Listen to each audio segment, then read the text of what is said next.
xigi doono waxaan soo jeedin doonaa maansaan ugu talagalay macallimiinta waxa caadi yahay sanad kasto markii aan heer ka gudbayo aan heer kale u gudbayo inaan macallimiintayda waxaan ku xusuusto samaysto markaana waxaan u sameeyay maansadan yar oo aan ugu talagalay guud ahaan maamulka iyo macallimiinta oo markaasi ah in yar oo kooban oo aan ugu talagalay guud ahaan 14 macallin ayaa ku kooban maansada waxaan codsanayaa inta markaan ka tagayna xumaan uguma tagin waxaan rajaynayaa sanadaha soo xigay iyo nasi lamida inaan markaa xagga ka qaban doono hadduu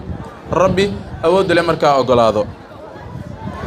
insha Allah maansadu waxay ku bilaaban doontaa sidan dusha magaca mooyee aadmigu kala damiir roone dusha magaca mooyee aadmigu kala damiir roone darajadan laga sineen iyo dulqaad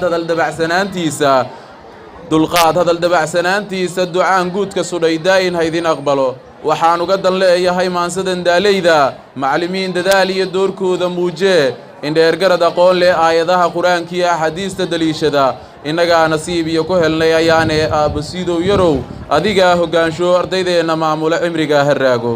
hooyo nimcadeeqiyo suugaanti iyo xisaabta afkiina aan ka dhaxalnay maankiyo maskaxda mowla idin barakeeyo magaciin haraago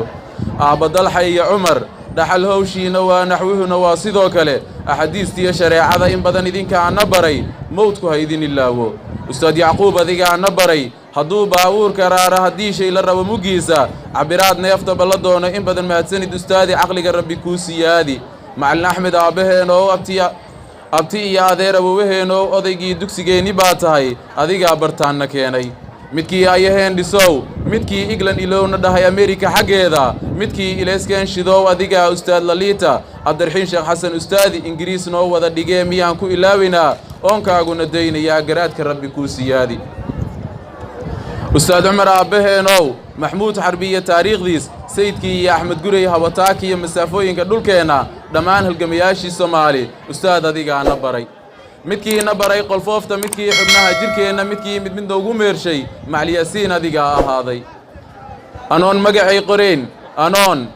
magacay qoreen qabashada buugaba aqoon ustaad Cabduqaadir adaa ii dhigay baadee waxaad ii bilowdaan anigu bartaan ku joogaa